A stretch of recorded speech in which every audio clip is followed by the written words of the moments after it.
Bandwidth provided by Recursive Squirrel Interactive. Transcription services provided by transcribeme.com. Visit them on the web at transcribeme.com/BeanCast for up to 25% off. That's transcribeme.com. Episode 507, Introducing Armpit Ads.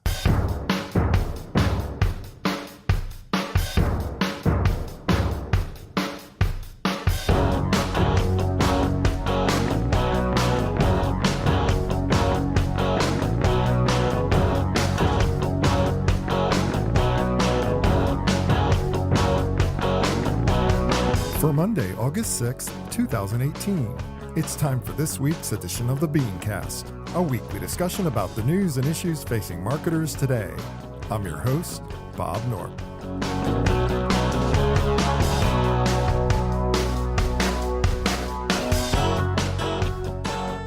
Thanks for joining us. What's the difference between Gen Z and Millennials? Quite a bit, actually. So much so that many marketers may be missing tremendous opportunities by ignoring the unique desires and motivations of each audience. How do we address that? Tonight we'll discuss. Also, turning ads into service opportunities, avoiding the stereotypes about aging, why your next campaign may need more physical items, plus this week's Ad Fail 5. That's the lineup. Let's meet tonight's panel.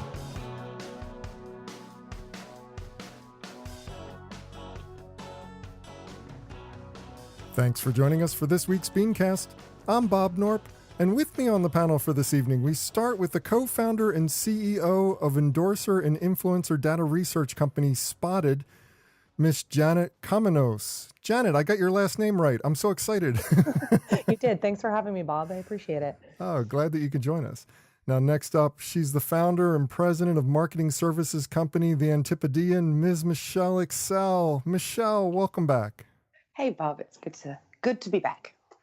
And finally, we welcome to the program the co-founder and partner of experience marketing agency Campfire, Mr. Mike Monello. Mike, hi, how are you? Hello, I'm great. Thanks for having me back on, Bob. My pleasure, as always. Well, we're going to jump right into the topics. First up, for older marketers, not to name names here, those among us who are older, me being one of them, there's a bit of a tendency to lump younger people together into one big millennial malaise. But Gen Z, the younger side of the market who came of age in a post-9/11 world, shows marked difference from millennials, sometimes surprisingly markedly different attitudes, and everything from the way that they deal with things to media choices to the kind of programming and social medias that they like to work with. So, Mike, obviously, we need to address these concerns when marketing directly to this audience, but also, how do we best include them in our wider marketing efforts? How does knowing the differences about Gen Z affect the wider marketing efforts that we're putting into play? Well, first, I think we have to acknowledge that this particular study was pretty conflicted, right? It's a social video company commissioning a study. As all things with this show, all studies are taken with a great big grain of salt. I thought the most interesting aspect of the study was that, according to them, well, first of all, I'm not a big fan of these kind of generational stereotypes at all. But I thought the most interesting aspect of it was that they have even lower tolerance for interruptive ads than millennials. And I don't think that bodes well for the platforms or for marketers who are over-reliant on interruptive media in their mix. I think we're going to have to look at other ways to get their attention, other than interrupting. I think. Can I stop you right there? Yes. Do we really think that interruptive ads need to go away for this younger audience, or do we believe that it's just the typical survey type data that comes back? People say, no, I hate ads, and especially get a younger generation, they're going to say, yeah, we hate ads, we don't want to be interrupted. But in the marketplace, in the actual use cases, they actually stop and listen to things that are interesting to them. They read ads that are interesting to them, and it seems like that's not a true finding. Well, look, you're absolutely right. They read things that are interesting to them. And I think that's, when you look at the study, one of the things that emerged from the study is that YouTube is the big winner, right? And the younger generation is embracing YouTube even more. And I think that's because not just because kids are getting smartphones earlier, but YouTube is so many different things to so many different people. And you look at the way they're what they're consuming on YouTube.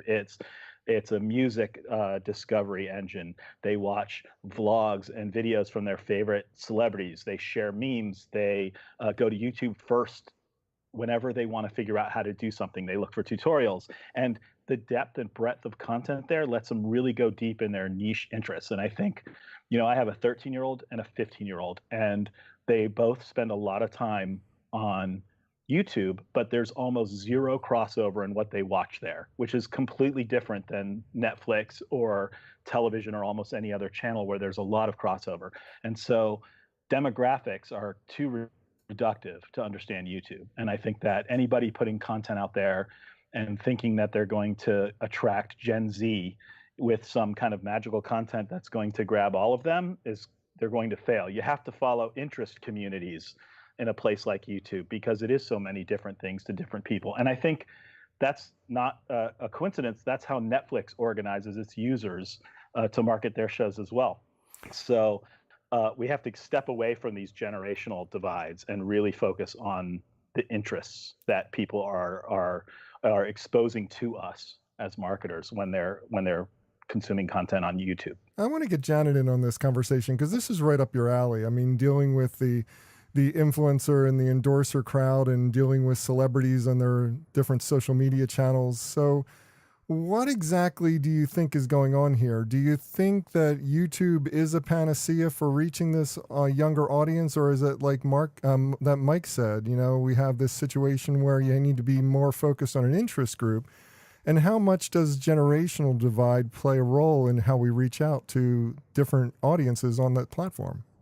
Yeah, I think, it's fascinating to me. But the most interesting part of the study was that 95% of Gen Zers said that they use YouTube on a frequent basis, and 50% report that they couldn't live without it.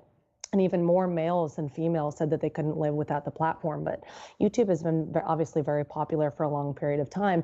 I feel like there's a lot more conversation about Gen Zers using YouTube for influencer purposes. We also see a lot of our clients leveraging YouTube for regular celebrity, like traditional celebrity content. And I think the other interesting thing to keep in mind with YouTube in particular is that we are seeing a lot of brands develop very inclusive type content specifically for YouTube to address the Gen Z population, because Gen Z has a much lower tolerance overall for disrespect, for bullying than millennials did. So brands are using YouTube as a medium for more kind of inclusive content. I find it interesting that so many millennials hand rose when it came to which platform they like the best on YouTube. It boggles my mind a little bit, Michelle. When you think about it, YouTube is probably one of the most heavily ad interruptive platforms out there. I mean, you've got every single video of note having a pre-roll or a mid-roll coming into play. And yet they prefer this platform over every other platform. I mean, what's going on there? Do you have any suppositions? Yeah, I think we're used to it. I think that everybody is used to it on YouTube. I think that when Facebook brought out in video ads, everybody started to throw their hands up and say, what the heck is going on? And we don't like that at all because we weren't used to it. I think on YouTube, if we want to watch something from a content creator or a publisher that we like and we follow, then we're fine watching an ad in front of it. And not all the videos have ads in front of them. The ads are sort of a byproduct of the platform. And weirdly, I came to YouTube pretty late. I probably now do about 50% of my content watching on YouTube. And then the rest would be a little bit on Facebook, and then the rest on Netflix and Hulu. And to be honest, I don't really mind it at all. And there's been a real change, I think, in the last year or two, especially recently, where a lot of the ads I'm actually stopping and watching. Yeah, And but that has a lot to do probably with the content I'm watching. A lot of them are aimed at me, but well, I'm actually enjoying a lot more. dare I say, Michelle, you fall squarely in the millennial realm of things, right? I mean, Well, it's not squarely in the middle. I'm at the very first year of Gen Y, what we used to call Gen Y. So I am just a millennial. Yeah. just a millennial. So I mean, it's I can understand a millennial actually embracing or at least tolerating ads at a much higher level than I expect it from a Gen Z person, and yet Gen Z seems to gravitate toward the YouTube platform over every other social platform, according to this study. That I find really fascinating, because on the one hand, you have what Mike's saying, that Gen Z does not tolerate ads, and that's what the study says. They're not tolerating linear ads, and yet the platform that they choose to work on the most is a heavily linear, interruptive ad format platform. Oh, sorry. Go ahead, Mike. No, go ahead. I'm sorry. I think they understand it. So when I was working a lot with influencers a couple of years ago, and one of the things, you've got 20-year-olds building, followings of 1 or 2 million people, and they get it. The actual people making the content, the Gen Zers, understand it. They understand if they're making it, that they can use it to monetize their platform. They understand if they're consuming it, that, if they want to see their favorite people and their favorite content, they have to watch an ad to get through it. So I think that they've got a high tolerance for it in the right place, like in a platform like YouTube that they came into understanding. Like, I think that they understand it and they forgive it. They don't like it always, and they really don't like it if it's annoying ads or non-targeted ads or just irrelevant ads or the same ad again and again and again. We all hate that. But I think that they have a tolerance for it because they understand the business aspect of it. That's one thing I noticed.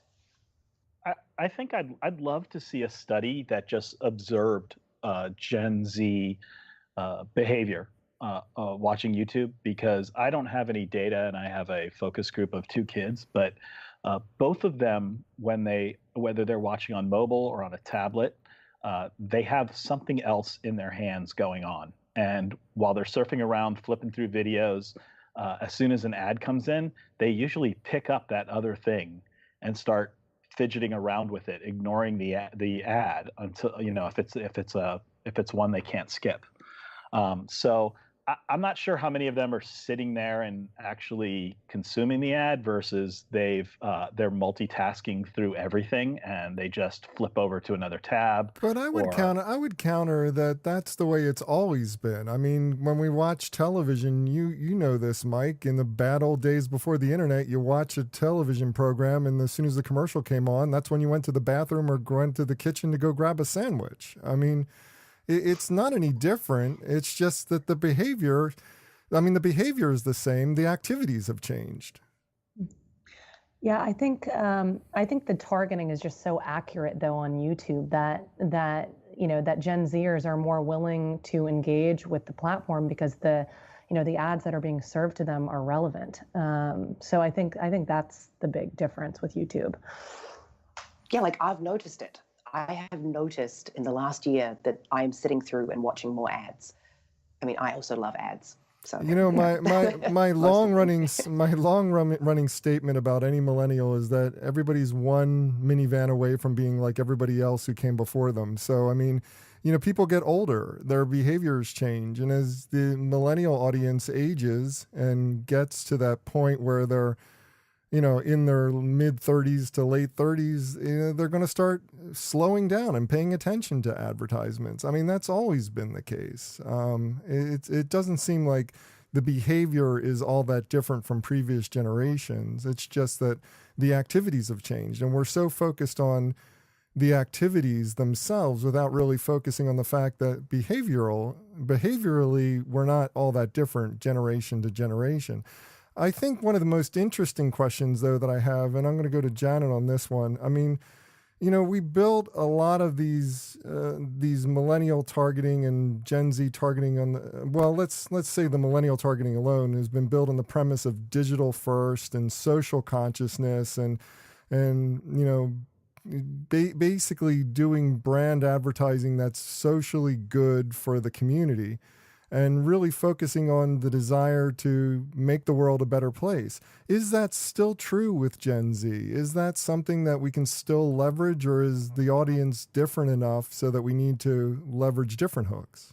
So I was, at Cannes this year, it was a resounding theme from CMOs, the CMO of Unilever, the CMO of Google, that social consciousness is a core tenet of their strategy to attract their youngest consumers and actually their youngest employees as well. So I heard the CMO of Google, Laureen, talk about how they use social consciousness in the hiring process to attract the best, youngest talent to their company too. So I think these are very, very core.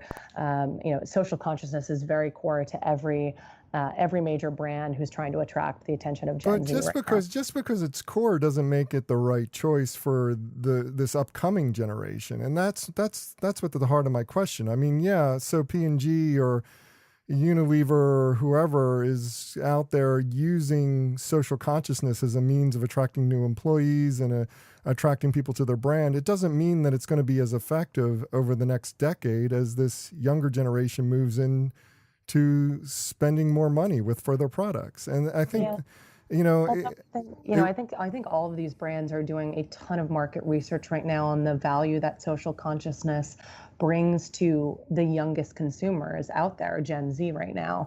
And I think the numbers are showing that it's important to that part of the population. Mike, any last thoughts on that? I mean, it's just like from a standpoint of, really focused on digital first, really focused on social consciousness. Does that still hold weight for this youngest generation, or is that something that you would question and actually ask for more research before you committed dollars in those areas? I definitely do not question social consciousness. I see it in the kids today. I would say probably digital first is now largely mobile first, and that's probably the biggest shift.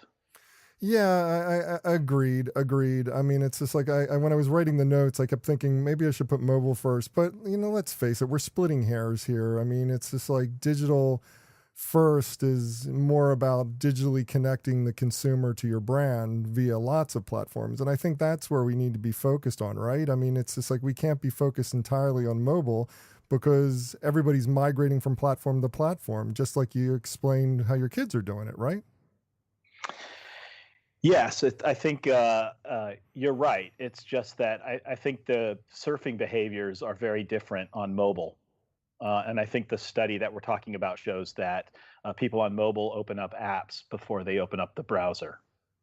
Agreed. That's a significant difference. Agreed. I mean, it's I guess I'm more from the standpoint of like people may be starting with mobile, but they're going from platform to platform, and it's more important to connect the platform experience than it is to be just focused on being a mobile delivery system. But again, I'm splitting hairs, and I don't think we need to belabor that point much more.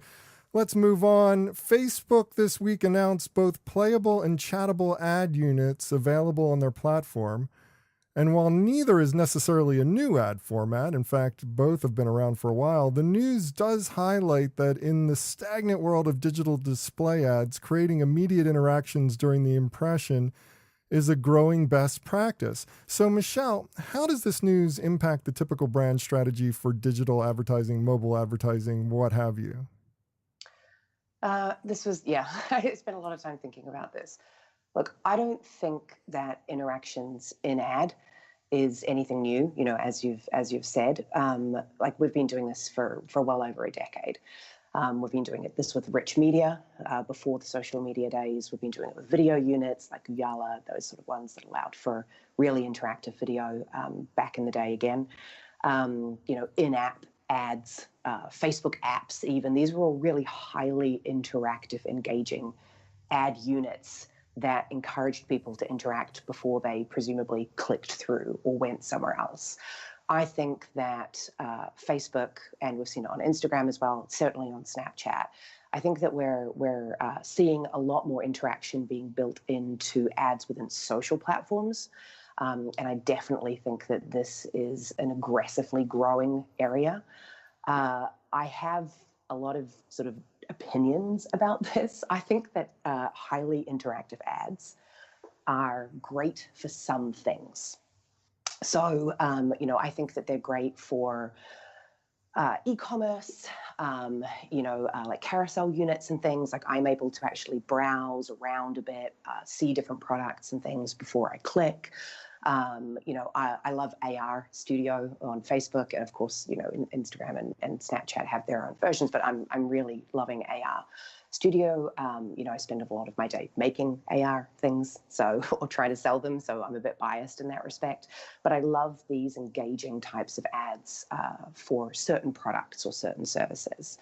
But I do question whether interactive ads is a little bit of a red herring, because, I do wonder if we're focusing too much. Some brands are focusing too much on creating too much interactivity, almost like a full-on microsite, within an ad. And should we really be focusing on getting people through to our site?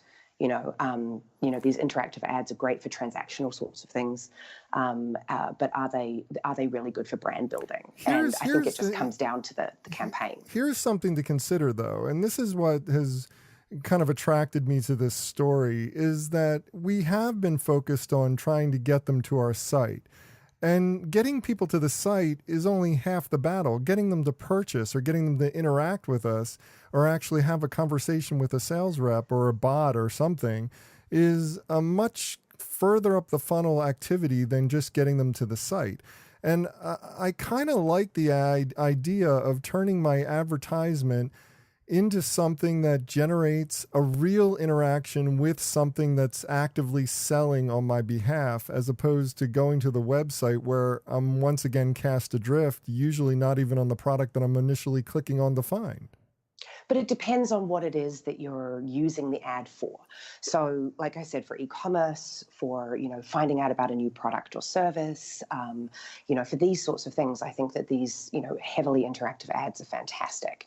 But like being in the creative industry and having been on the receiving end of a dictated media plan, it's really annoying creatively if you come up with an incredible brand campaign and then you get given the media plan and forced to squish that idea into a Facebook Canvas ad. I see campaigns die constantly because we're dictated to by the media plan. So I think in order to make the best use of these interactive units, we really have to have a strong, hard look at why we're using them and which campaigns, products, and services are better suited to them. But it's not a one-size-fits-all solution for all campaigns you're trying to do. And I think that it's great they're becoming more interactive, but I want to make sure that it's not that brands aren't, or it's really media companies, to be honest, media companies and publishers who are pushing these units, right, because they make more money.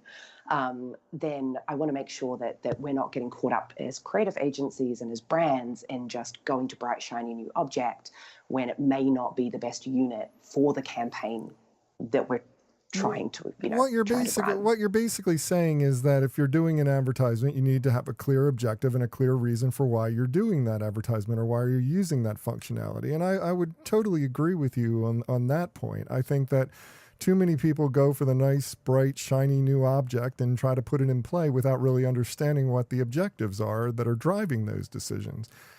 And Mike, given that, even though, you need to have a clear objective before you put an ad unit in play, is there a scenario where things like the chattable ad is something that you really want to put in play all the time? Because even if you don't expect to be driving hundreds of millions of dollars of sales through that advertising campaign, at least you're putting a connection point where your customer can interact with either you or an automated bot that's going to provide them with service.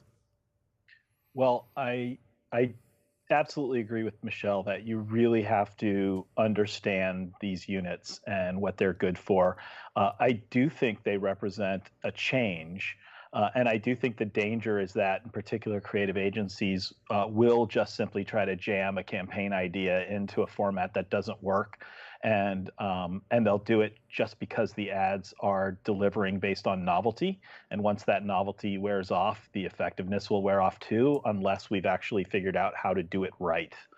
And that's going to take some experimentation. to figure out.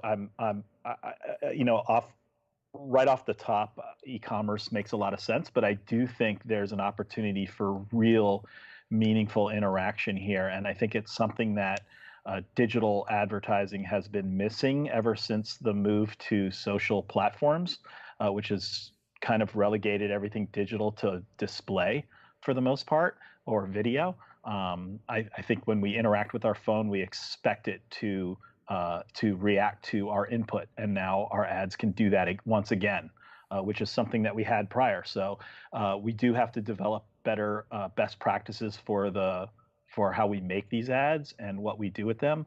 But so I think we're going to see a big jump into them.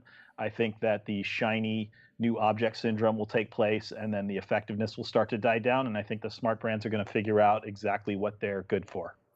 And I have something to add here. I think playable and chattable ads, they seem like very, very strong formats for middle and lower funnel content. But I would be, and I think this is along the same lines of what Michelle was saying, I am a little bit nervous about using these ad formats for upper funnel awareness content. It's analogous to running an awareness campaign, but then measuring it on a last click attribution basis. It's like you can't be the first touch with the consumer and expect them to engage with you on such a deep level. So I think it sounds like a great format for middle and lower funnel, but not necessarily for upper funnel awareness-based ads, in my opinion. Yeah, no, totally. I think understanding that it's not just like the creative format. I think you're absolutely right. It's like when is the best, when is the best time to be using it? And I think that I think they're really useful as well. The chattable ads. I mean, a lot of it's on WhatsApp and things, but you see, right? Like if you see a product ad for, we bought a Nora recently. My husband snores like, oh my God, you wouldn't believe. So we bought these little Nora devices, which, inflates your pillow and deflates it. It's quite neat. Jury's out on whether it works or not. I won't endorse it yet. It's kind of working. But I read probably 2 hours worth of comments on their ads. So I went through and the ad kept popping up on Facebook, kept popping up on Instagram, and I was reading the comments and reading the ads. So to have some, and you see some brands are better than others where the brand community manager is back in there responding to everything. And you also see that they get asked 20 times the exact same question. So I think that these chattable ads could really help, streamline their read and response teams and things like that. But again, it's not brand building per se. It's far more transactional. Yeah.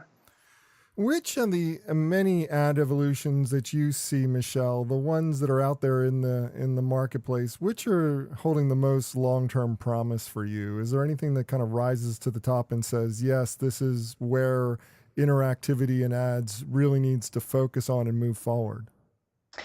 I think the chattable ones, I think there's great benefit there. But, I've been on previous BeanCasts where I've been the only person who loves chatbots. That's one thing done well. They just save time and they can just make things so much easier, so much more streamlined. So I definitely think chattable ads is a huge opportunity there. The game ads, the one that you had a look at and prep for this, the playable ads, these ads that are specifically for game developers. So people making, Angry Birds and those sorts of games that allows you to play a little bit of it first. I think that's great. I think they're really, really useful. And then AR enabled ads. I just love. I'm a huge AR fan. We do a lot of AR production. It's an industry that I work in, but I really do like them. And I think that in a lot of cases they're really useful, from trying on makeup to just having fun, to enabling more social content creation, like more UGC. I'm really digging them. I'm excited to see where AR ads are going to go. You know what?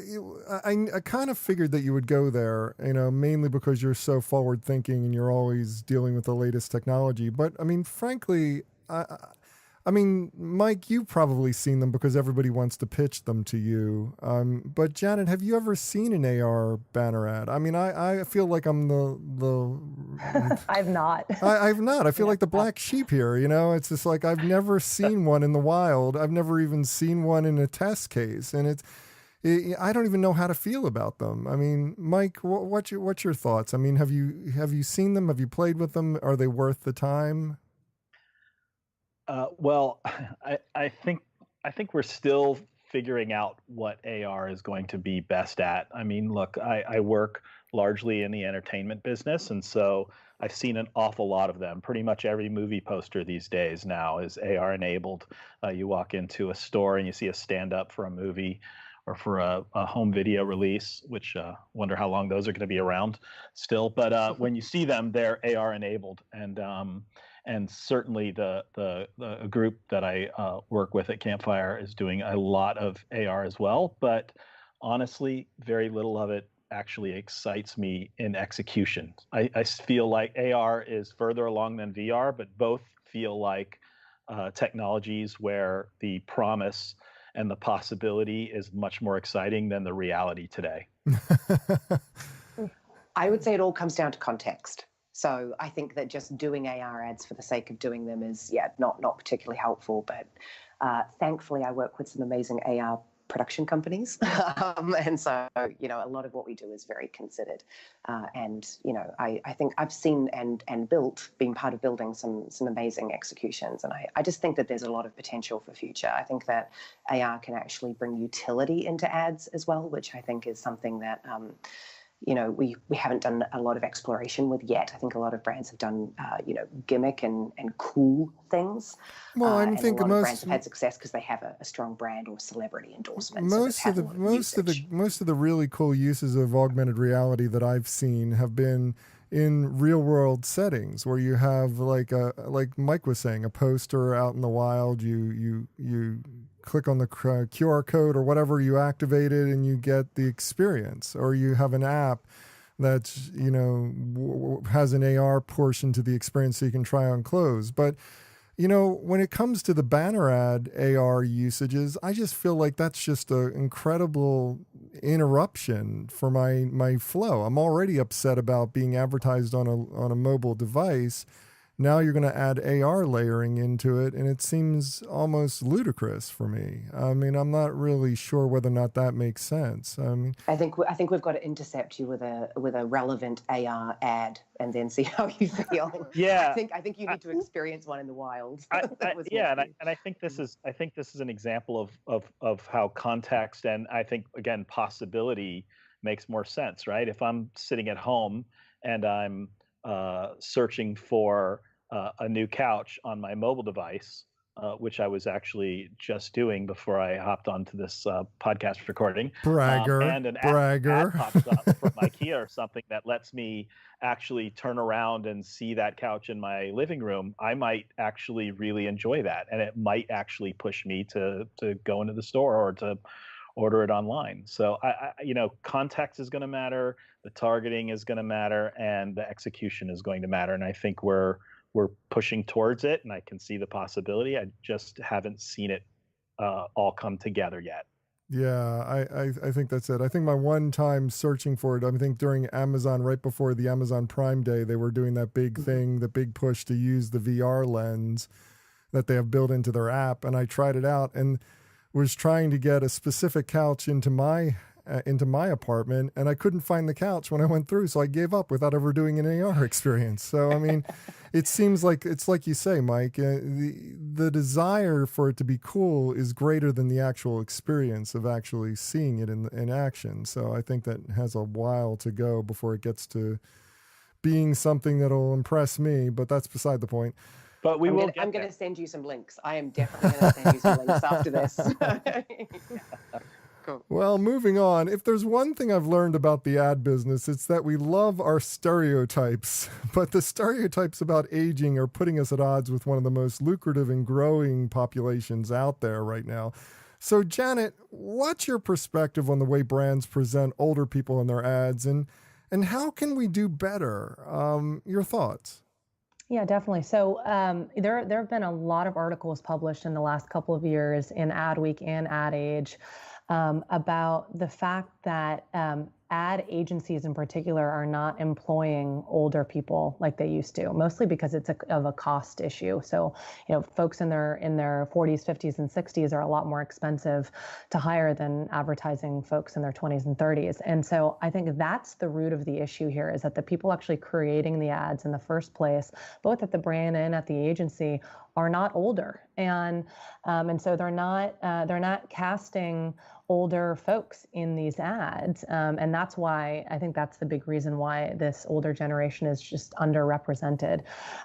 It was actually funny because the other day I was listening to a segment on TV about Tom Cruise doing all of his stunts in the newest Mission Impossible movie, and so I went online to look up how old he was, and then right below, I think it told me he was 55 or 56 years old, and right below that it said it told me the ages of Brad Pitt and George Clooney and Johnny Depp, and they're all in their mid-50s now. So, a lot of consumers in their mid-50s feel very young because like these Hollywood leading stars are in their mid-50s, and yet so few brands are actually developing advertising specifically for this age group. L'Oreal is probably the best example of a brand that's really embraced this older generation. But then they had an issue because they cast Helen Mirren in a bunch of ads 2 years ago, and then she spoke out negatively about the brand, which had kind of disastrous effects. And that's really the only brand that's consistently tried to cast older folks and older celebrities in particular in their ads. So, if I were starting an ad agency today, I actually think it would be a fantastic idea to hire a bunch of people in their 50s and 60s and develop solely focus on creating advertising targeting that segment of the population, because no one's really doing it right now. And it's not just that they're not doing it. I don't think that they're doing it right. I mean, when they do put older people into advertisements, it's usually as the kindly old grandmother or grandfather without really understanding that some of these 70 and 80-year-old people are Instagrammers, they're bloggers, they're vloggers, I know. And there are brands like Adidas and Gillette, I know have produced ads in the last couple of years that focused on highlighting senior citizens in nursing homes. So either they're depicting elderly folks who are near death, or they're not addressing that segment of the population at all. I don't know if the other folks on the podcast tonight have any other, have seen any compelling ads targeting this generation, but I really have not. No, I think you raise a really good point, though. I wrote some notes sort of in prep for this, and I was saying that it's not good enough to just be aware of this and start making ads targeted at those folks. That you really need to have them be part of the actual creative process as well. It needs to be their stories and their experiences. But of course, I didn't even click that. Of course, we don't see a lot of that. The older generation in ad agencies. We're not hiring. And I think it's an incredibly good point. I mean, I feel that we don't hire, or if we do hire younger people, I don't think that we talk to them enough about their experiences. But it's also because I entered the workforce very young. I didn't do the college thing. But I think that with the older generation, it's the same. And so, now that this is actually being spoken about, I think it's fantastic. And there's definitely been some fashion and beauty brands who have embraced it. I think Target did, actually, with that woman whose name totally escapes me, sort of the fashionista who's in her 90s who lives in New York. I have seen some of these campaigns and they really do stand out, and it makes me feel good when I see advertising or branded content or editorial that does show real people of an older generation, because I want to see them depicted. I want to see my mum or my dad in this work. They're a big part of my life. And it's where we're going. I'm not in my 40s yet, but I'm not too far off. And, I want to see all ages depicted in advertising. And I think that I want to hear their stories. I think that, a lot of the older generations didn't grow up in the same way that we did. The younger generations are now. They're not used to voicing their experience. So I think that they need to take a little bit of a lesson from Gen Z, and we need to give them the tools and the confidence to be telling their stories more. So I would like to see not just advertising, but, in traditional sense, like 30-second spots, but I would like to see more stories from the older generation, well, like we do with Gen Z and below. You both have brought up a really good point that agencies are not hiring older people, or that older people who are still involved with creative or management level and are not directly connected to the work anymore. And it's all well and good to say they just need to hire more older people. But Mike, you've worked in a big agency. That's not going to happen, is it? I mean, it's just like, that's just not on the menu. So how do we deal with this problem? Well, so I agree with Janet that this little problem here is a symptom of ageism within the agencies. And I do think ageism is the next barrier to break in advertising. It's probably going to happen. But what I wrote in my notes aligned exactly with what Janet said, which is a lot of older people are either being let go or are leaving these large agencies because they're no longer inviting places. And these are the most skilled and the wisest people in the industry. And I think it's an enormous opportunity for the ones who are opening their own agencies. Yeah, I actually I brought someone on board at Spotted a couple months ago who's 75 years old.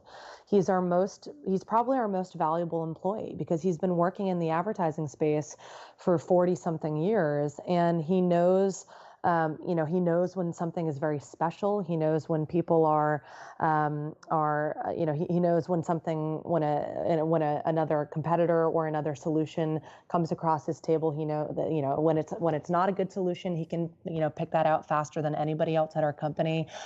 He's particularly strong with messaging just because he's been around for so long, but he's expensive. And I think the ultimate issue here, it's not that ageism exists so much, it's that it's a cost issue because, he's one of the most expensive people at our company. And I think agencies deal with this. But back to the point I was making earlier, I think before you go on to that point, I do need to deal with the money issue because it's just like, I think that in agencies, it's easy to say, well, the older people are expensive, but I know a lot of older people who are willing to take half their salary to get back to work in an agency and not really being given the opportunity.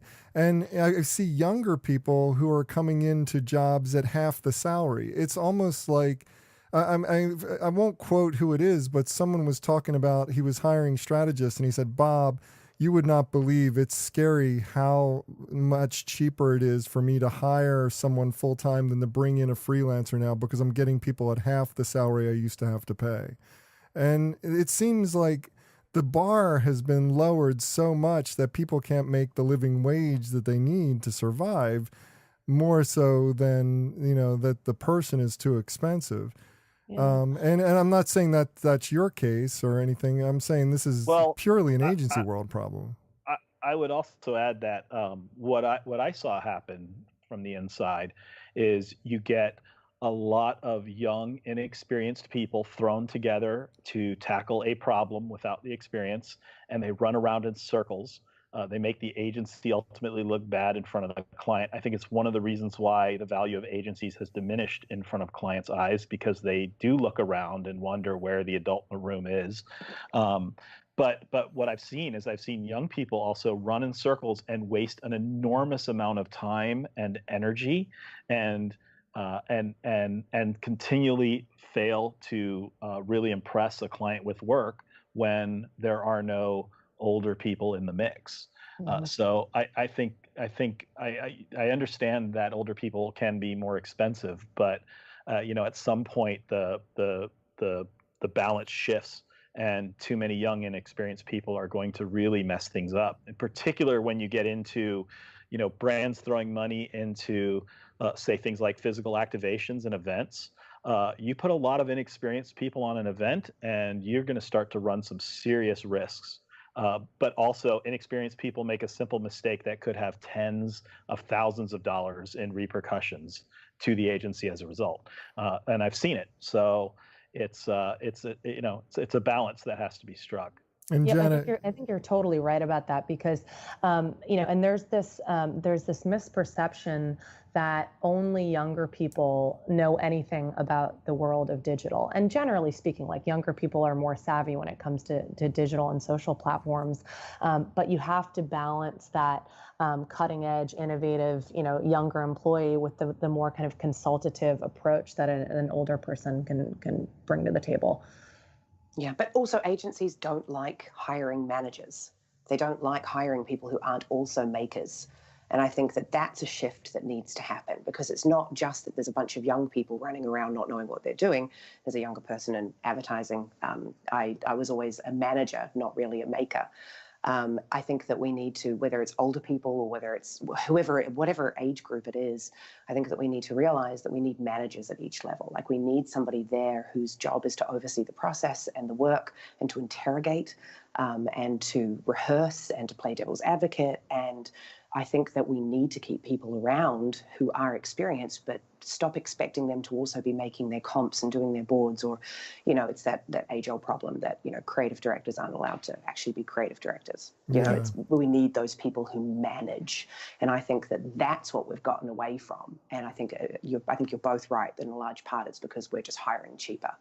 We're cutting margins. Yeah. I think the other issue that agencies are experiencing right now that's reflected in the creative that's being developed is that agencies aren't hiring a whole lot of African American and Hispanic folks who are working on the creative, and there aren't African American executives at most agencies, and therefore they're not casting African American talent who feel like they. And we took a look at all the major endorsement deals across like 10 different categories of brands a couple months ago. And we saw that only, I think it was 9% of the celebrities cast in these large scale campaigns and endorsement deals were of African American or Hispanic descent.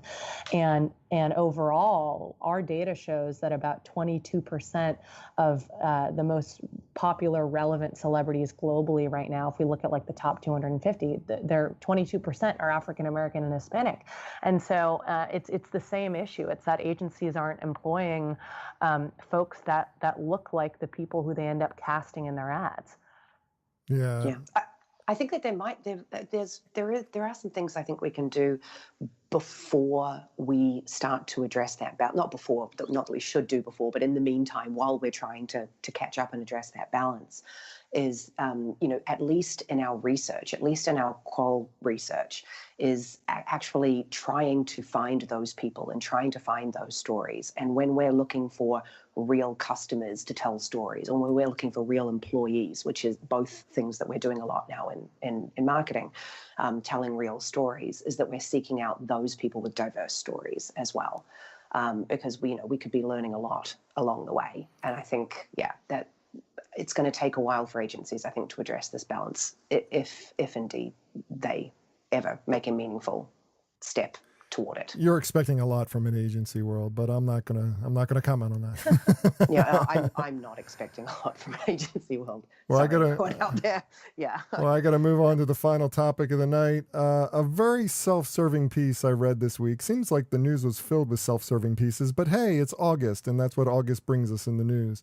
So a self-serving piece I read seemed to suggest that we could curb digital fatigue by using more physical products, or in conventional parlance, promotional items. So I love this article. I read this and I'm like, of course, you're going to talk about promotional items being the savior of all advertising. However, despite the obvious commercial for logo pens, there were many good points made in this article about physical items and how they work within the context of a larger campaign. So, Mike, does adding a physical piece to a wider story enhance recall and create more connection with that story in the end? Your thoughts? Yeah, I think, I'm going to quote myself from, I think, my very first BeanCast appearance many years ago. I said, the more our lives become mediated by digital technology, the more we will value physical experiences. Yes. And I believe that's truer now more than ever. At Campfire, we're seeing a huge shift in our client briefs from digital activations and experiences to physical experiences.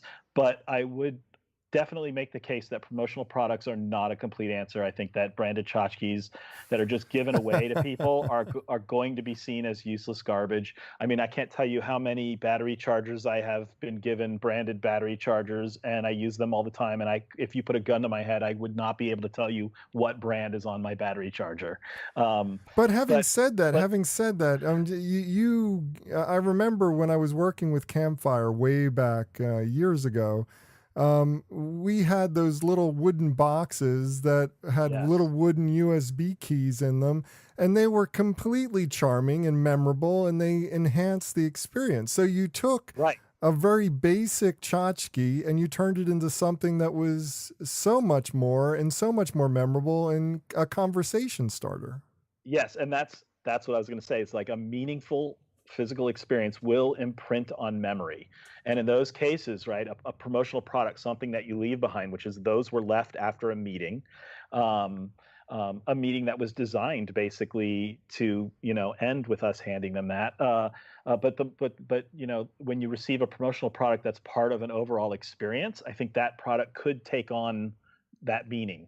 And so it's not necessarily the promotional products themselves that are going to move the needle, but it's how I think people come to acquire those promotional products that creates value and meaning. So it comes back to experience. And I think as we're seeing budget shift to physical experiences, promotional products can be an effective part of that. But ultimately, you're looking to create an emotional connection during those experiences, and the product has to represent that connection. So it's interesting timing. We actually, a couple weeks ago, we looked at, and this is, from the from a B2B angle, but we looked at all of the deals that we had closed in the last year and what the common thread was across them when we were, breaking into these brands.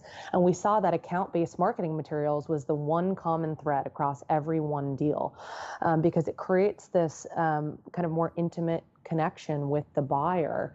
There have been a number of companies that have popped up in the last couple of years that are focused on AI for account-based marketing. Alice is the name of one based in Boston, and so they scrape the web. So if I at Spotted were trying to break into a brand, and there was a senior brand marketer who liked the Red Sox and skiing, it would suggest gifts to me based on that person's interests. And I have a lot of friends who use these types of solutions with much success, because it really cuts through the noise that you can't cut through via digital. And you're talking about selling business, though. Yeah, right? So like exactly. when you're going into to sell to clients. Which is because it's different, but it's all still human psychology. Because I noticed that when I demo something, we've got a far greater chance of closing a deal. And so I think that I don't necessarily see it as a physical leave behind per se, but I think that as Mike was saying, that emotional connection. So if I can walk somebody through an experience, if we're trying to sell something, a demo that we made, or even something by somebody else that's just similar, people remember that. I don't know if either of you have seen it yet, but Amex Music, I hope it's still up right now, their app. They have a promo for Justin Timberlake on their app right now, and he's a volumetric AR character. And even though we didn't build that, no one in my roster built that. It's a great example of volumetric video in augmented or virtual reality.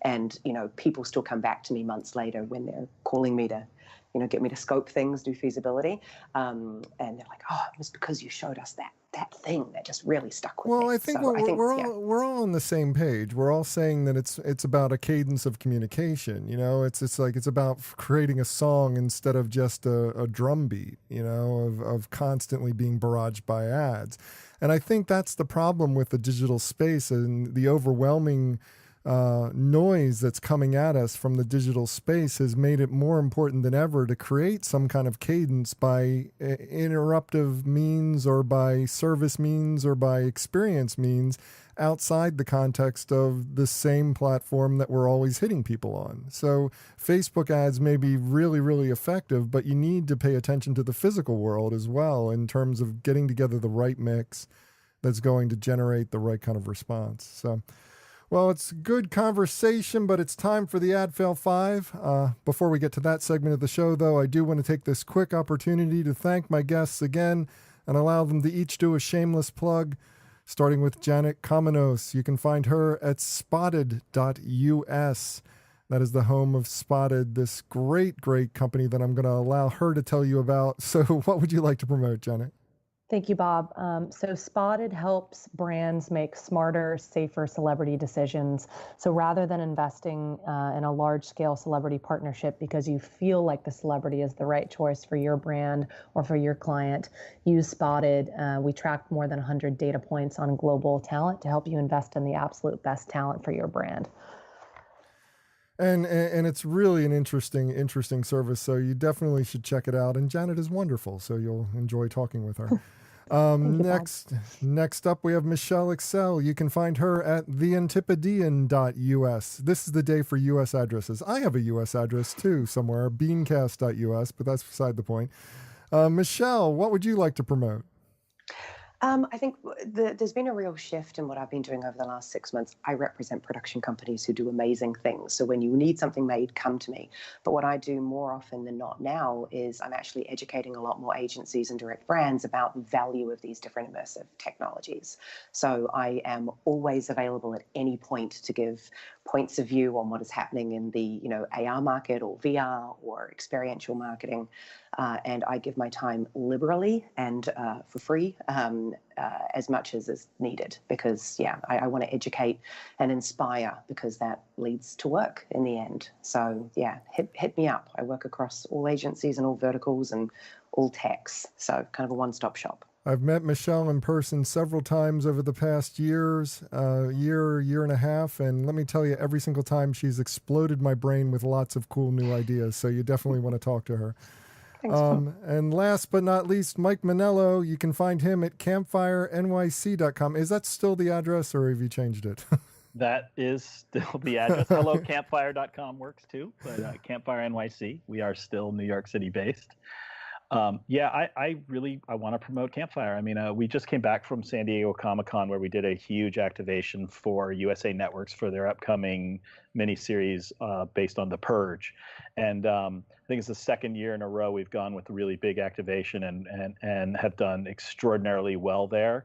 I'm really proud of all the work we're doing right now. In particular, I think we're doing some of the best physical and digital experiential activation work out there. So if you're looking to break through and do something remarkable, check us out.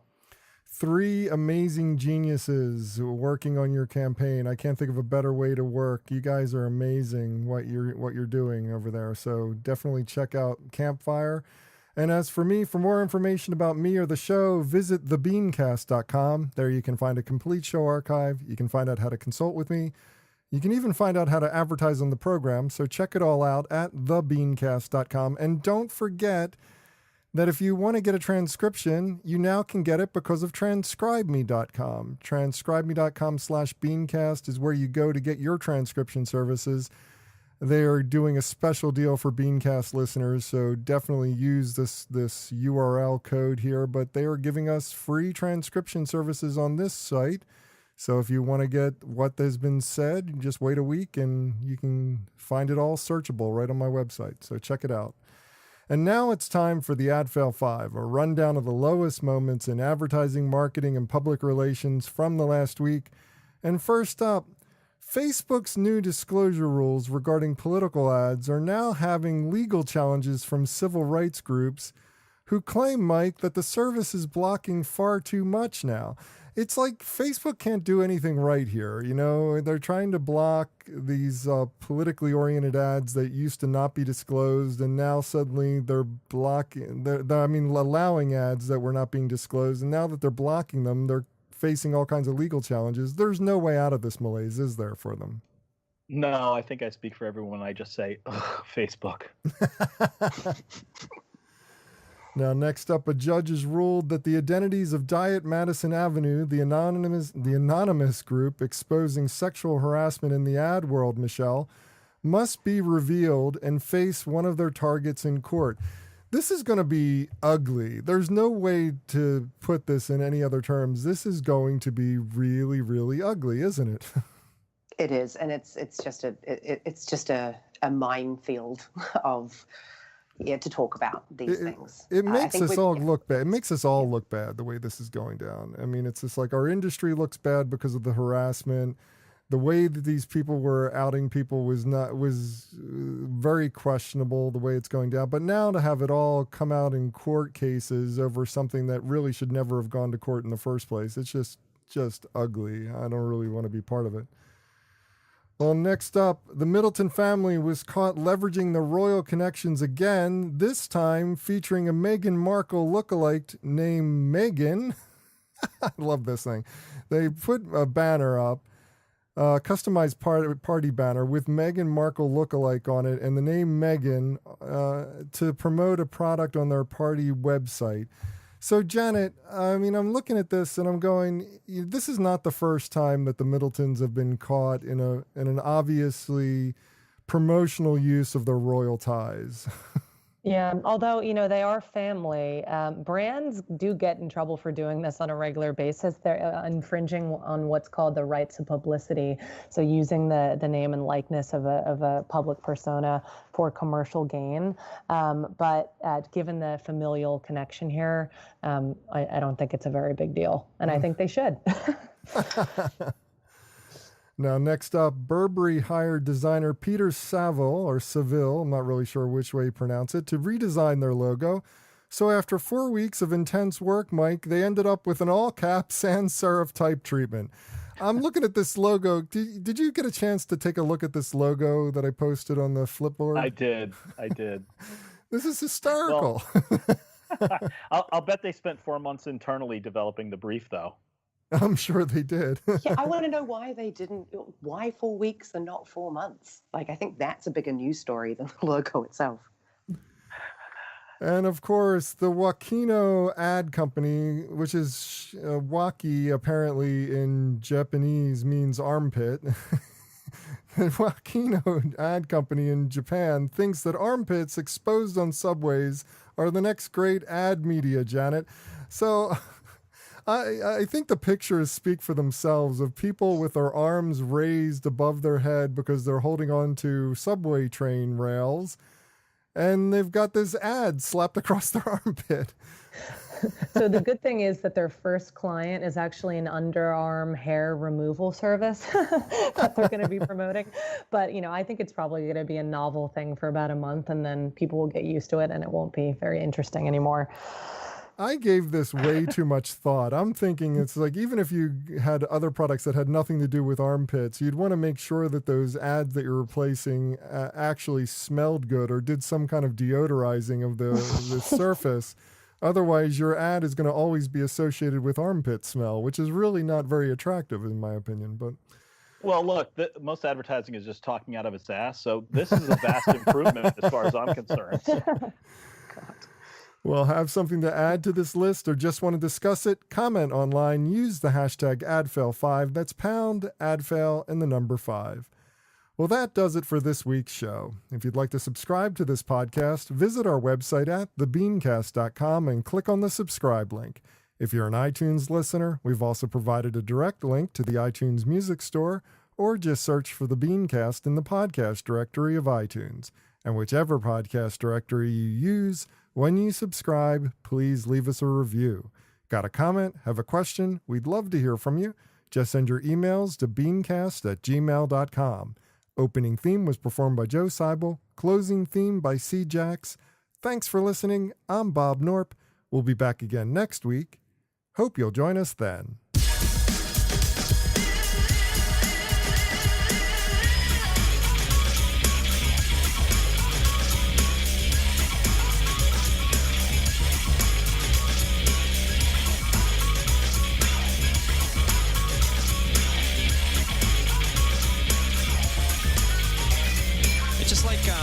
You know what I mean? It's like if it's, you know what I mean? I don't know, man. It's just like, okay, it's like, you know what I mean? Like, it's like totally like that.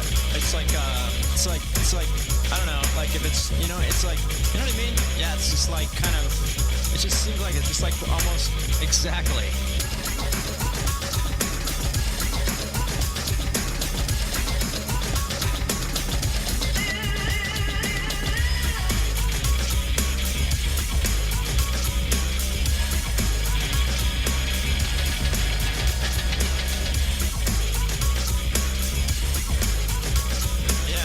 It's like exactly. Yeah.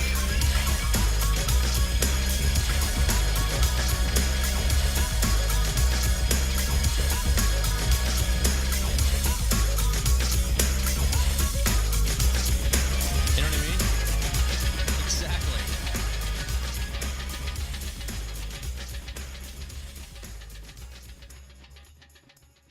Cool beans.